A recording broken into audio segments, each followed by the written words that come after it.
Well, good morning.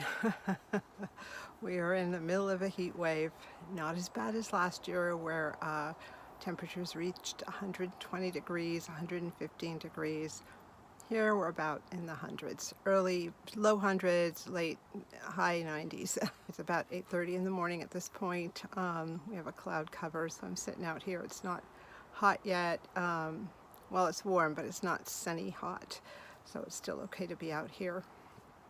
So I'm dealing with this heat wave the way I deal with all the heat waves, and that's just by adjusting my activities to whatever's going on outside. I don't have air conditioning, maybe sometime in the future, but when I was thinking about the AC and all that, I thought, we really only have 2 months of really hot weather and about 6 or 7 months of really, really cold weather, so I can deal with the hot weather.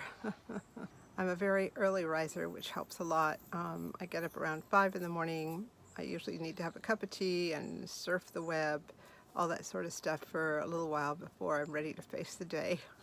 But I do try to get some of my more taxing jobs out of the way early. I have my clothes in the dryer cycle at this point, and I mopped the floors and swept and vacuumed and then did all that stuff. I do that in the evening sometimes too, but I'm not a big fan of housework, so I just as soon get that done first thing in the morning. I open the house up and have the cool air come in and out with the fan that's in the bedroom. It brings the cool air through the house, and in the evening I do the same. After about 5, it gets kind of breezy and pleasant. I was out the other night watching the meteor shower. I'm not sure how it's pronounced, Perseid, Perseid, not sure. Of course, we had a cloud cover too, but I did see one meteor that was gorgeous. Usually, like when I'm looking from the hammock, meteors are, it's about this long. It's just a quick one. This one was about this long. It came from behind the house and then just through the sky. I couldn't believe what I was seeing. I thought maybe it was a jet or something. It was so long and so beautiful. I think we're still going to have them for another couple days. They peaked over this last weekend, but I think we're still going to have some. So I'm going to have to lay out here again one evening and search the skies. We are definitely seeing shorter days. It's getting light later in the morning and dark earlier. I went to visit my neighbor the other day. I walked up there around 6. He lives on the top of a mountain with a very long road that's very windy and very potholed, and people drive it. I have never driven it. It's just too daunting, so I walk up and down there when I visit him. I brought him some snickerdoodles, which I know he loves. We spent a lot of our visit discussing all the animal life around here, mountain lions and bobcats and things he's seen, and the bear that was around for a couple of years recently. I then realized it was after 7, around 7:15, and I still needed to walk down that long road that's just in the middle, basically in the middle of nowhere. He's on this mountain and he owns all the property around the house, so it's just open, open forest and open meadow and all that stuff. And as I was walking down the road, I just kept thinking, I just hope nothing jumps out. It was kind of at that dusk period when animals start appearing and the shadows were getting longer and the sun was about to go behind the hill. Actually, I think it already had gone behind the hill. It's just a whole different atmosphere than summer, June, when the days are at their longest. You already feel the impending winter, the impending fall. At this point, I embrace all the seasons because there's nothing I can do about it. And being out here, you're really more connected with the seasons than I think in maybe a more urban environment. My life is very much directed by the seasons here. And a few, I guess, weeks, maybe 2 months ago, we had a very hot couple of days, and I was laying in bed. It was really hot, and I thought, you know what? I'm just going to have to hold on to the memory of this heat for the winter. So if it starts getting cold, I'm just going to have to tell myself, you've stored up all this body heat from the summer, is use it now.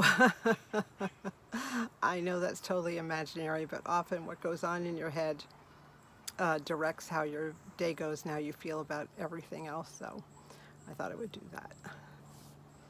Along with the impending winter, even though it's only August, I'm starting to do some stocking up, mainly of cleaning supplies and toiletries. I just did a small haul from Costco. I can get most everything here in town and things like that, but I like to have bulk items of things that I just have here, so I'm not rushing out or running out in the middle of January or something like that, because getting down into town where Costco is and Home Depot can sometimes be a chore.